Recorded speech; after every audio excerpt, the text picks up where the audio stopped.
Hai para pejuang UP, PPG. Kali ini saya akan memberikan pembahasan soal tryout yang ke-6 ya.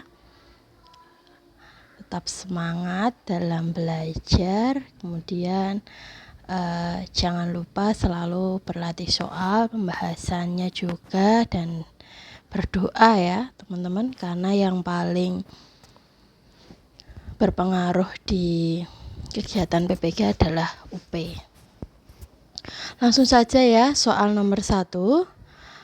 Seorang anak di sebuah sekolah dasar ditemukan dengan masalah berbicara yang tidak runtut, berbelit-belit, terputus-putus, dan tidak logis. Menurut teori belajar kognitif yang dikemukakan Jean Piaget, masalah yang dialami anak disebabkan karena kurang sempurnanya proses belajar pada tahap apa. Nah, Jean Piaget ini adalah salah satu tokoh teori kognitif ya. Di mana di teori kognitif di sini ada 3 hal, yaitu ada asimilasi, masuknya pengetahuan baru disinkronkan ke pengetahuan lama, kemudian akomodasi. Nah, ketika ada asimilasi dan akomodasi ini, ada juga yang namanya ekuilibrasi, yaitu penyeimbangan ya, dari kata equilibrium. Jadi di kognitif ini diasumsikan seseorang itu sudah memiliki pengetahuan awal. Nah, pengetahuan awal, kemudian ketika dia belajar, dia akan memperoleh pengetahuan baru, di mana pengetahuan baru ini dipadukan dengan pengetahuan awal yang dia miliki tadi. Agar seseorang dapat terus mengembangkan dan menambah pengetahuannya sekaligus menjaga stabilitas mental dalam dirinya, maka diperlukan adanya proses penyeimbangan. Di mana proses penyeimbangan yaitu menyeimbangkan antara lingkungan luar dengan struktur kognitif yang ada dalam dirinya. Kalau di sini tadi pengetahuan awal dan pengetahuan baru mengalami asimilasi dan akomodasi yang sudah saya jelaskan di tryout sebelumnya.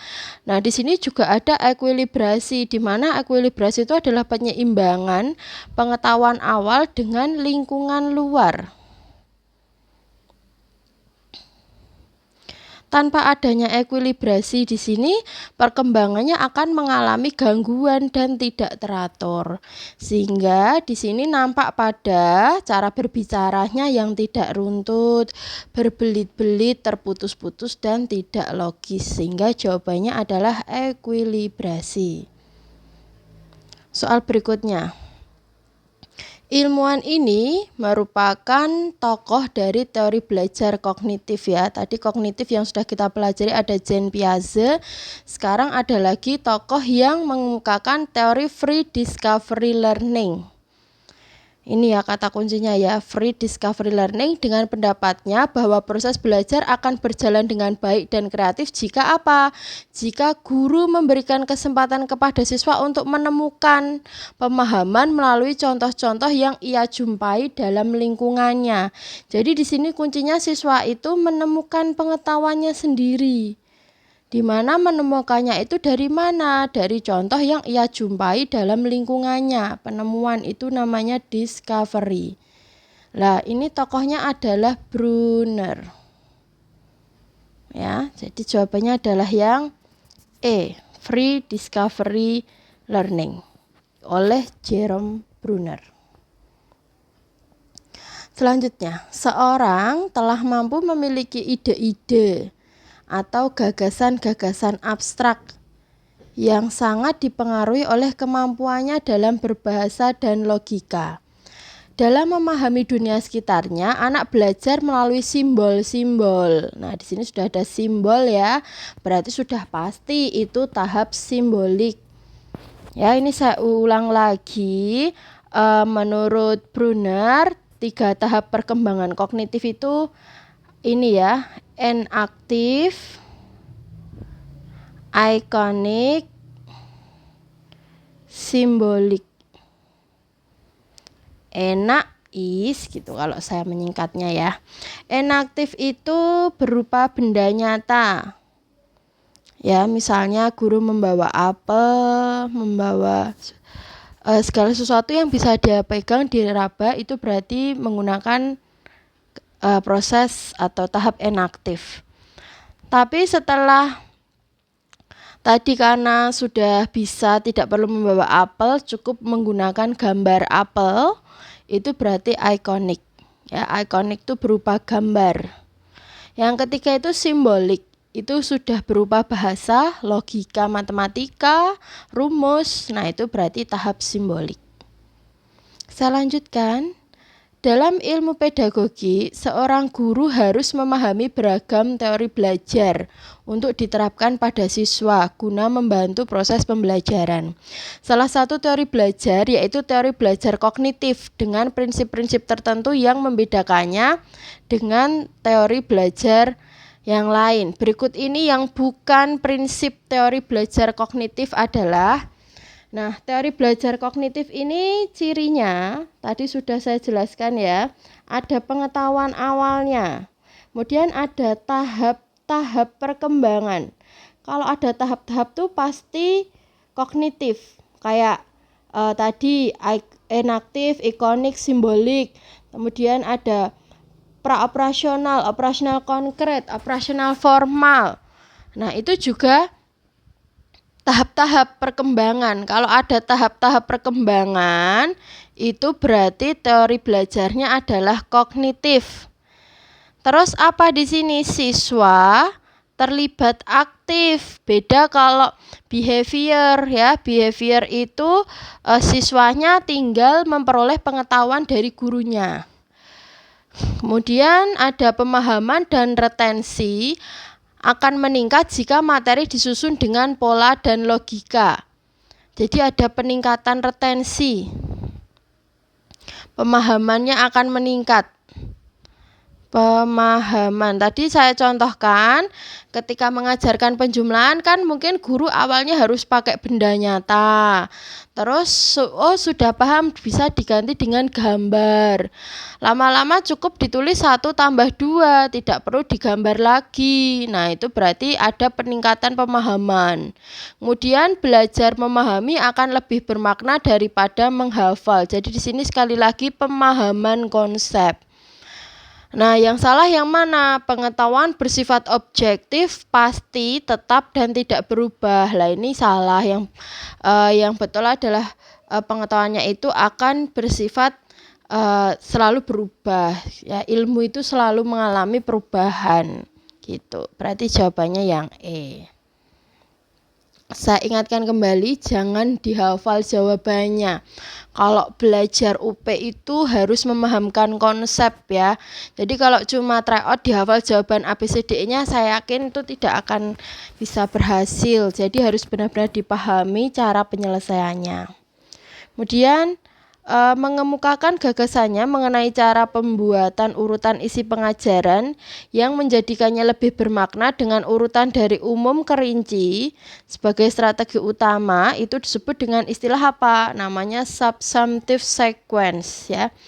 Ini teori kognitif ya, salah satu teori kognitif yang harus dipelajari itu adanya perolehan dan retensi pengetahuan baru.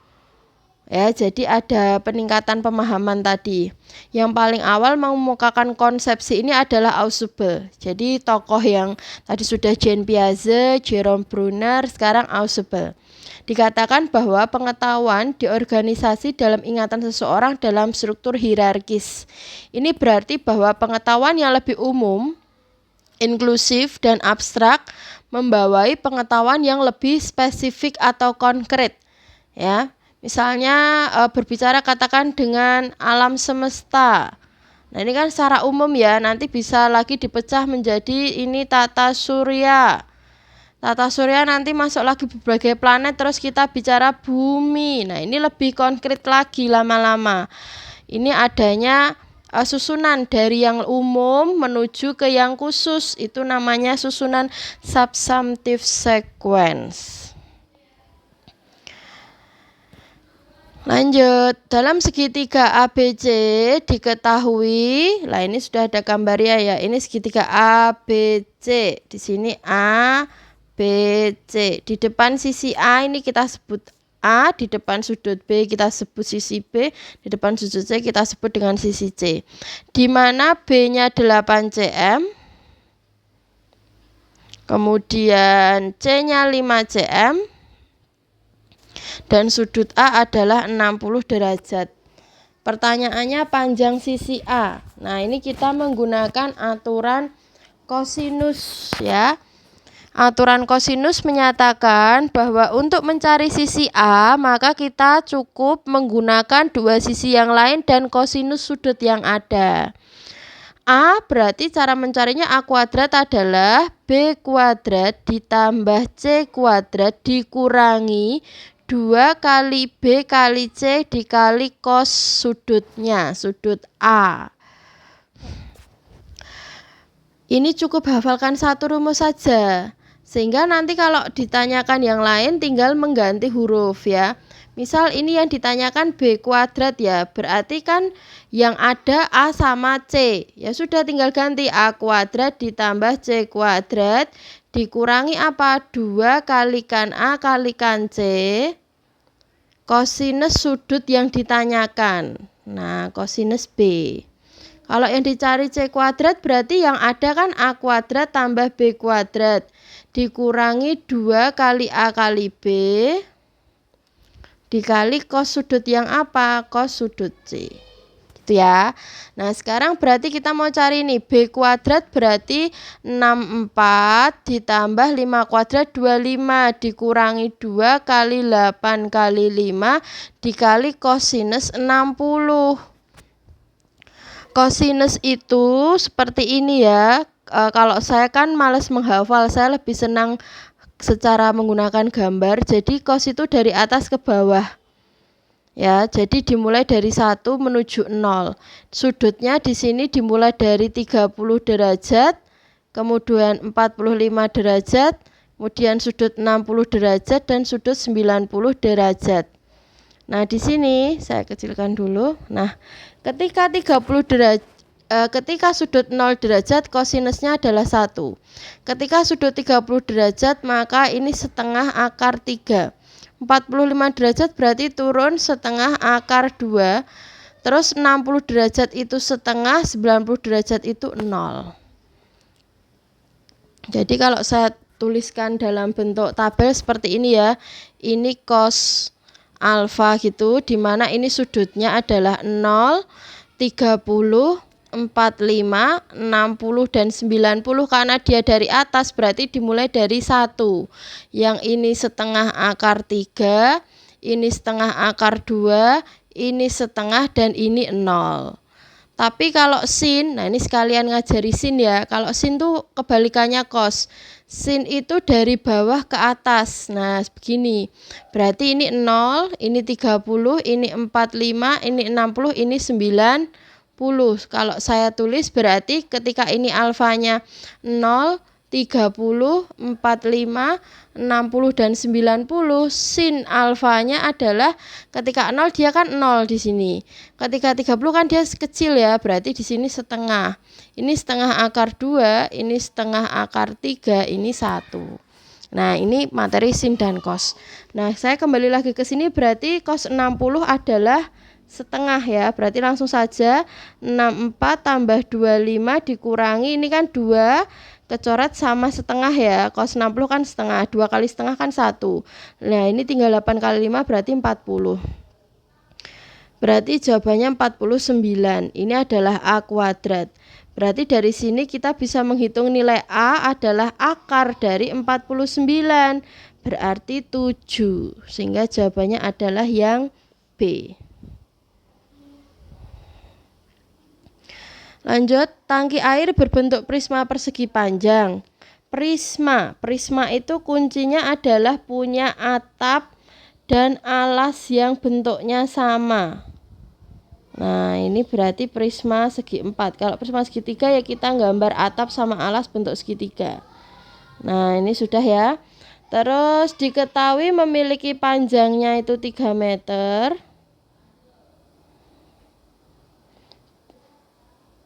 P-nya 3 meter, lebarnya 80 cm, tingginya 60 cm. Tentukan volume. Nah, ini meter berarti harus kita ubah dulu menjadi cm 300 cm. Volume itu kalau prisma itu adalah luas alas dikali tinggi. Ya, luas alas kali tinggi. Apapun bentuk prismanya. Volume itu luas alas kali tinggi. Lah ini alasnya kan berbentuk persegi panjang. Berarti panjang kali lebar dikalikan lagi tinggi prisma. Sehingga 300 kali 80 kali 60. 3 kali 8 24 kali 6 144. Nolnya tinggal kita hitung 1 2 3 4 1 2 3 4. 1.440 cm kubik. Yang C. Sebuah bak air berbentuk balok. Balok ya, balok. Oke. Dengan panjangnya itu 60 cm, lebarnya 50 cm, tingginya 40 cm. Ini panjang, ini lebar, ini tinggi. Saya ganti tulisannya biar ini 50 cm ya. Nah, jika bak diisi secara hati-hati menggunakan ember, berarti nanti ember masuk ya ini ya. Nah, ini embernya masuk, di mana kapasitas embernya adalah 9 liter. Pertanyaannya akan tumpah setelah takaran keberapa? Nah, berarti kan ini kita cari volumenya bak dibagi dengan volume ember. Volume bak kan 60 kali 50 kali 40. Karena ini cm, ini liter itu kan desimeter. Kita ubah menjadi desimeter kan cukup dicoret nolnya begini ya.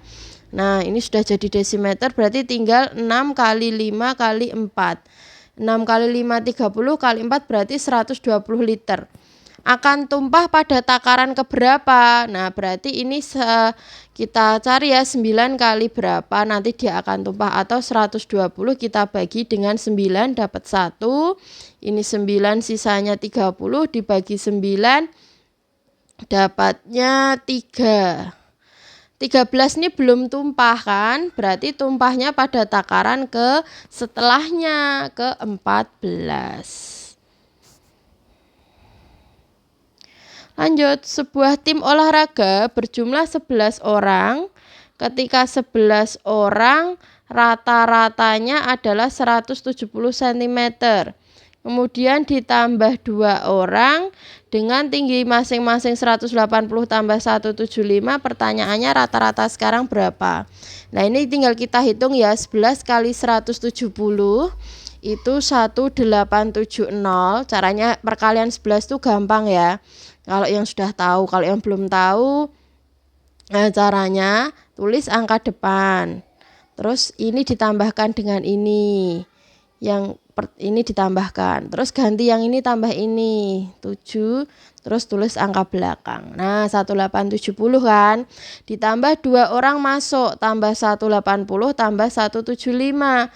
Berarti ini ditambah 5, 7 tambah 8 15 tambah 7 22, 10 11 12 masih 1 berarti 22 25. Tinggal mencari rata-ratanya. Kalau ini tadi 11 orang bertambah 2 orang menjadi 13 orang. Tinggal kita bagi ya, ini 1 13 berarti ini masih 92. Mendekati berapa? Coba kita cek 7 191. Oh betul 7. Berarti 91 masih 1 turun 5. 1 ya, 171, sudah jawabannya yang B. Lanjut, jika A bergerak dengan kecepatan 60 km per jam sedangkan B 70 km per jam. A berangkat, ini berarti dari tempat yang sama ya. Yang ini A memiliki kecepatannya 60 km per jam. Terus B memiliki kecepatannya 70 km per jam. Berarti lebih cepat B ya daripada A. Tapi A-nya berangkat lebih dulu. Ini lebih duluan nih si A nih. Dengan selisih waktunya adalah 20 menit. 20 menit berarti berapa jam? 1/3 jam. Jika B berangkat pukul 8, B berangkat pukul 08.00, pertanyaannya pukul berapa B menyusul A. Nah, di sini sebenarnya ada cara cepat ya. Oke, di sini cara cepatnya, kalau ini kan soalnya menyusul ya. Menyusul itu cara cepatnya adalah selisih jarak dibagi selisih kecepatan. Selisih jarak dicari dari jarak yang duluan berangkat. Tadi kan yang duluan berangkat A. Dengan selisih waktu sepertiga jam tuh A nyampe mana gitu loh. Ya, jadi kan dia sudah berangkat lebih dulu selama sepertiga jam tuh mungkin jaraknya ini sampai sini gitu. Itu namanya selisih jarak. Jadi selisih jarak kita cari jaraknya si A selama sepertiga jam ini tadi dia mendahului. Berarti cara mencari jaraknya A kan kecepatannya A dikali waktunya A tadi. Dibagi selisih kecepatan 70 kurangi 60 berarti 10. Kecepatannya A kan 60 dikali selisih waktunya tadi berapa? 20 menit kan berarti sepertiga jam ya. Dibagi 10. Tinggal kita coret. Ini berarti 20 dibagi 10 berarti 2 jam. Jadi waktunya akan selisih 2 jam dia bisa nyusul. Lah kalau B berangkat jam 8 ditambah perjalanan B menyusul adalah 2 jam, maka B akan bisa menyusul pukul 10.00. Begitu ya. Lanjut. Sikap yang dapat kita pilih untuk menghadapi dampak globalisasi adalah sebagai berikut. Pertanyaannya saya besarkan sedikit. Ya. Dari paparan sikap di atas yang termasuk sikap positif yang berkaitan dengan budaya. Lah ini harus digarisbawahi ini positif sama budaya. Kita cek meningkatkan keimanan dan ketakwaan, ini ya positif. Giat meningkatkan kerjasama dengan negara lain. Nah, betul sih meningkatkan kerjasama, tapi apakah itu berhubungan dengan budaya? Nah kan tidak. Menerima pengaruh budaya asing yang sesuai dengan kepribadian bangsa, betul. Melestarikan budaya sendiri, betul. Memadukan budaya sesuai dengan budaya lain, iya. Memadukan budaya sendiri dengan budaya lain, oke. Menerima budaya baru apapun, nah apapun di sini salah. Berarti yang betul adalah yang A, C, D, dan E. Seorang guru kelas 3 SD akan melaksanakan pembelajaran dengan materi laporan hasil informasi tentang perubahan wujud benda di kehidupan sehari-hari dalam bentuk tulis dan visual. Ya, di sini berarti laporan. Tentang apa? Tentang perubahan wujud benda. Pertanyaannya salah satu kegiatan pembelajaran ya yang mencerminkan penerapan 4C pada HOTS. 4C kecakapan abad 21 ya, kreatif, critical thinking,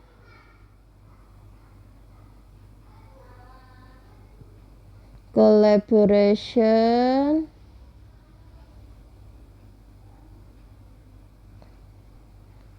communication. Nah, oke, kita cek ya yang mana yang masuk ke semuanya. Siswa bersama guru membahas materi yang telah dipelajari, ini tidak masuk. Secara berkelompok, collaboration, membuat peta pikiran. Peta pikiran di sini untuk membuat peta pikiran butuh berpikir kritis kan?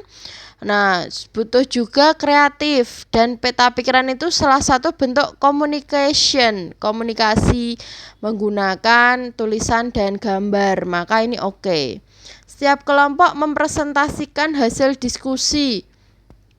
Ini masuk ke communication, collaboration, ya. Tapi critical thinkingnya di sini tidak ada ya, communication tidak ada hostnya di sini kalau hanya mempresentasikan hasil diskusi. Siswa menjawab pertanyaan yang diajukan guru ini hanya lots.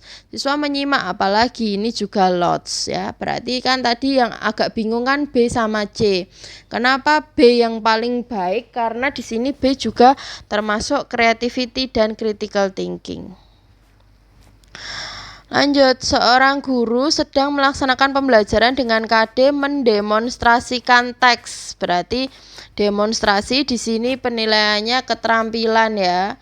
Penilaian keterampilan itu ada yang menggunakan produk, ada yang menggunakan praktik, ada yang penilaian proyek ya. Produk di sini misalnya membuat puisi, yang dinilai puisinya saja, atau membuat tabel, yang dinilai tabelnya itu produk. Kalau praktik itu melaksanakan suatu kegiatan kayak penilaian tari, membaca puisi, demonstrasi, itu praktik. Kalau project itu membuat produk yang membutuhkan step atau tahap atau waktu. Ada perencanaannya, ada pelaksanaannya, itu namanya nanti penilaian proyek. Nah, di sini yang paling tepat adalah praktik. Pertanyaannya, sikap positif yang berkaitan dengan budaya. Nah, karena di sini opsinya hanya ada 3, berarti harus kita cari 2 yang salah ya.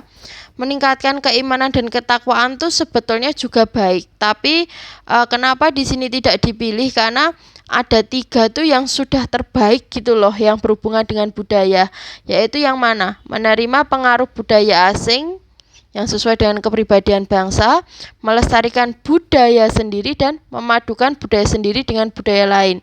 Nah, di sini sudah 3, 4, 5 ini sudah yang terbaik. Walaupun ini juga iya, ini juga iya, ini juga iya, tapi yang paling terbaik itu yang nomor 3, 4, dan 5. Jadi nanti mungkin kayak gitu ya, di UP itu loh soalnya sama kayak yang tadi, tapi lihat dulu opsinya, berapa opsi yang diminta di situ.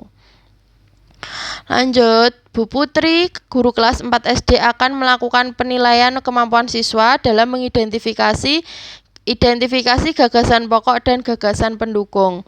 Rumusan soal yang sesuai dengan materi tersebut adalah, nah di sini berarti identifikasi ya, gagasan pokok dan gagasan pendukung.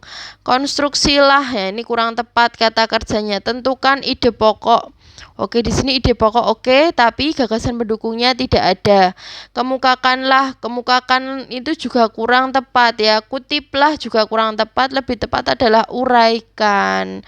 Nah, artinya di sini menguraikan itu siswa akan menulis dengan bahasanya sendiri tentang gagasan pokok dan gagasan pendukung pada paragraf yang ada. Lanjut, beberapa siswa di kelas yang Anda ampu mendapat nilai yang sangat rendah sehingga terancam tidak bisa naik kelas. Sebagai guru, tindakan yang akan Anda lakukan adalah meminta siswa belajar kelompok dengan temannya, memberi layanan belajar sesuai dengan penyebab kesulitan belajar siswa. Nah, ini yang paling tepat dilakukan guru. Mengingatkan siswa ini juga tidak kurang begitu berhasil. Memberi motivasi, kalau hanya motivasi saja tanpa kita cari penyebab kesulitan dan memberikan alternatif penyelesaian itu juga tidak berhasil. Meminta orang tua, kalau hanya meminta ortu mendampingi anak juga tidak akan berhasil. Yang paling tepat adalah yang B. Dalam Undang-Undang Nomor 14 Tahun 2005 Bagian 2 Pasal 20 mencantumkan kewajiban guru sebagai tenaga profesional antara lain. Nah, di sini harus tahu ya, apalagi nanti sebentar lagi lolos PPG terus sudah menjadi guru profesional. Nah, apa nih kewajiban sebagai guru profesional? Merencanakan pembelajaran, ada perencanaan, ada pelaksanaan, serta melakukan evaluasi. Yang kedua, meningkatkan dan mengembangkan kualifikasi akademik dan kompetensi secara berkelanjutan. Jadi harus mau terus belajar. Bertindak objektif dan tidak diskriminatif atas pertimbangan jenis kelamin, agama, suku, ras, kondisi fisik, atau latar belakang keluarga serta status ekonomi peserta didik. Menjunjung tinggi peraturan perundang-undangan, hukum, dan kode etik guru. Terus memelihara dan memupuk persatuan dan kesatuan bangsa. Nah, berarti yang betul adalah yang D. Gambar berikut mengilustrasikan Aldi dan Rina menimba air dengan cara yang berbeda. Sumur sama, tetapi besar ember Aldi 2 kali lebih besar dari besar ember Rina. Jadi ini embernya Adi lebih besar 2 kali daripada embernya Rina. Ini Aldi, ini Rina. Berarti kalau ini saja embernya lebih besar, pasti tenaga yang dibutuhkannya si Aldi ini juga gaya yang diberikan Aldi harus juga 2 kali lebih besar daripada yang diberikan si Rina itu. Sehingga karena gayanya Aldi lebih besar, maka usaha yang dilakukan Aldi juga 2 kali lebih besar dari usaha yang dilakukan Rina. Jadi jawabannya adalah yang B. Disediakan KD untuk pembelajaran matematika SD kelas 2 sebagai berikut. Menjelaskan bilangan sampai 2 angka dan nilai tempat. Nah, berarti ini juga bilangan sama nilai tempatnya. Menggunakan kumpulan benda konkret serta cara membacanya. Media pembelajaran yang paling tepat adalah apa? Nah, karena di sini nanti pengen nilai tempat, ya paling tepat adalah papan bilangan.